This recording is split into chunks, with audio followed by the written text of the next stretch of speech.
Creative ka ba sa pagluluto? Na-try mo na bang mag-innovate ng mga putahe? Or ikaw yung tipong rush magluto ng pagkain dahil palaging nagmamadali? Dito sa Wondering Kusina, we try to be creative as much as possible para may ibang variations naman ang mga paborito nating mga putahe kagaya ng bola-bola or meatballs.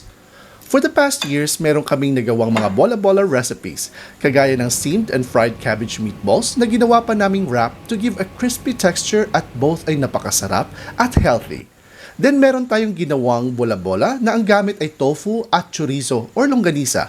Lahat ng mga ito ay negosyo ideas na sana makatulong sa mga naghahanap ng extra income or simple na recipe ideas for your family's meal. In today's video, gagawa tayo ulit ng meatballs. Pero ito yung pangmadalian para sa mga gipit sa oras. And let's be inspired by the Thai ingredients.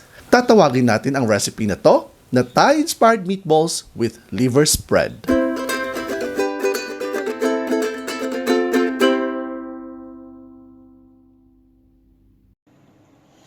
Sa simple na recipe na to, gagamit tayo ng basic ingredients para sa ating bola-bola at gagawa din tayo ng sauce later on.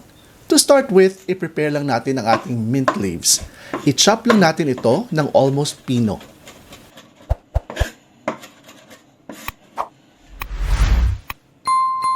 At igamit din tayo ng coriander leaves. Ang coriander ay magbibigay ng elevated taste ng ating bola-bola at ito yung magbibigay ng slight Thai food taste. I-chop lang din natin ito ng almost pino. Then isusunod natin ang onion leaves. Regular sizes lang ang ating pagkakat nito.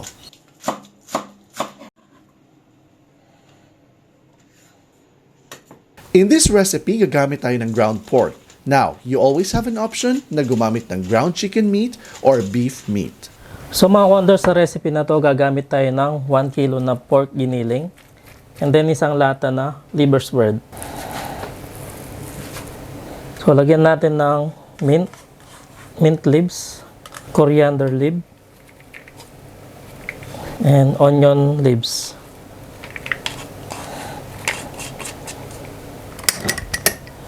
And sesame seeds. Lagyan din natin ng pepper, 2 teaspoon, salt, 1 tablespoon. Yan, nawaluhin lang natin.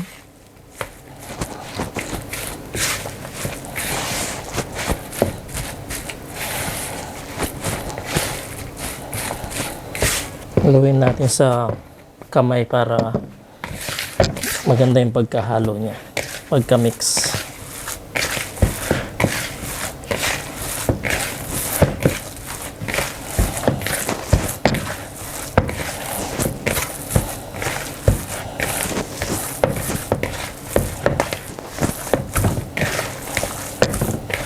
So yan mga wonders, nahalo na natin ng maayos. So i-rest muna natin ng mga 2 to 3 minutes and then magluluto na tayo.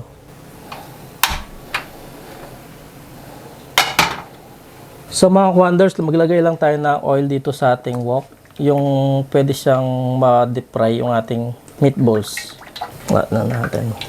Yan, painitin lang natin yung oil. So gumamit lang tayo ng measuring cup para pare-parehas yung ating meatballs. Yan. Magugas lang tayo para hindi dumikit yung mixture natin sa kamay. Then linagyan din natin ng mantika itong lalagyan natin para hindi siya dumikit. So wala tayong linagay na mga ibang pampalasa dito mga wonders. Puro dahon-dahon lang at saka asin lang at paminta. At saka yung liver spread.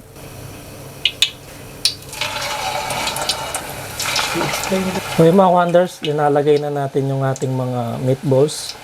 So mainit na yung oil natin. So huwag muna natin siyang i-crowded, mga 10 lang ilalagay natin.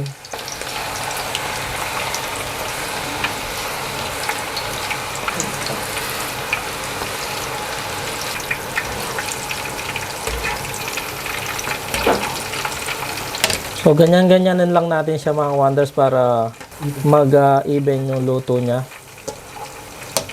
So inahin lang natin yung ating kalan para maluto sa loob yung ating meatballs. So if you're still watching right now mga wonders, don't forget to subscribe and click the notification bell para updated kayo sa mga bagong videos natin.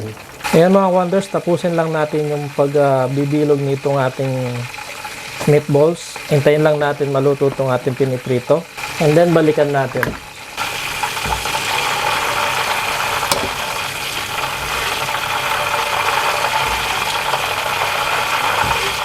Yan. So ayan mga wonders, luto na itong ating first batch na meatballs. Thai meatballs. So kunin na natin. Lagay lang natin dito sa ating strainer. So may tissue yan sa baba.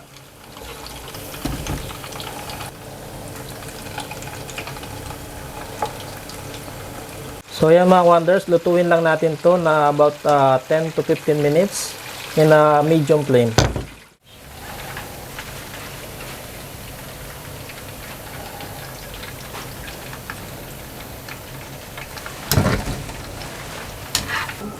Okay. So gagawa na tayo ng sauce natin. Simpleng sauce lang. So maglagay lang tayo ng tubig. Then lagyan natin ng white sugar. Lagyan natin ng 3 tablespoon. 1 tablespoon of fish sauce. And 1 tablespoon of vinegar.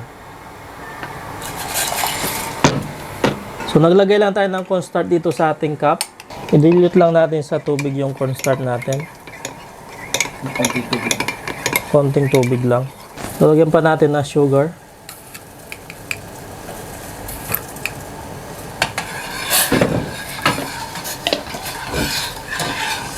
So yung mga wonders, kumukulo na siya. Lagyan na natin yung ating cornstarch.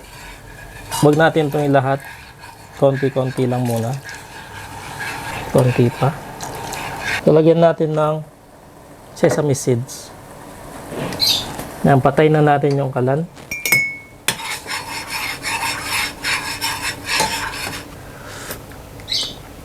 Okay na.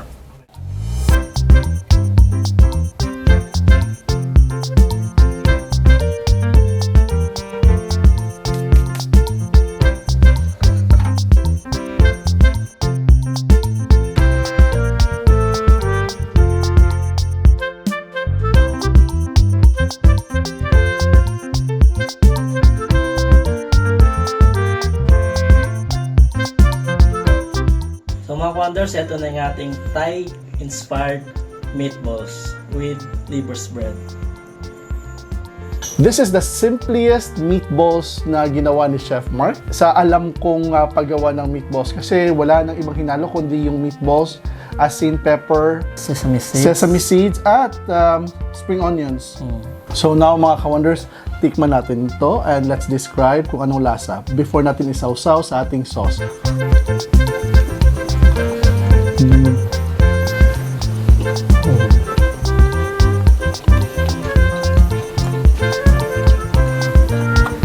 Honestly, para siyang kebab. Para siyang kebab kasi may mint siya. Tsaka, ayun pala, yung mint din pala nilagyan may mint tapos coriander. Coriander parang. May coriander yan siguro yung kebab. Coriander siguro nalagyan na sa kebab, no? At saka mint. It's interesting kasi napakasimple lang talaga kundi yung herbs na lang talagang inilagay. Tsaka yung meat talaga yung nalalasahan. Yes. Wala siyang halong harina, wala siyang halong itlog. Purong-purong karne at saka yung herbs na nilagay ni Chef Mark. Now, sausaw natin dito sa ating sauce. Sa ating Sweet sauce. sweet sauce natin. White sweet sauce. Compliment. Masarap. Yung sauce naman natin, FYI, 1 cup of water yon. Tapos ilagyan natin ng 8 tablespoons of sugar. White sugar. Perfect na pambaon sa mga bata. Perfect din na ihanda sa mga bisita ninyo. Sa karinderya, medyo pricey lang siya. Siguro kasi purong meat siya eh. Siguro kada isang bilog nito, 10. Mga ka-wonders, if you like this recipe na pinapakita namin sa inyo, please don't forget to like this video, subscribe to our channel, Wondering Kusina, and click that notification bell para updated kayo sa lahat ng mga bagong videos namin. And don't forget to comment down below at saka i-share nyo na rin tong video na ito. Meron din tayong social media account. Meron tayong Facebook, Instagram, and TikTok. That's right. So mga ka-wonders, thank you very much for watching. Kami ang Wondering Kusina. Ako si Chakoy. Si Mark. Stay cool, stay safe, stay blessed, and peace. Sana may natutunan kayo.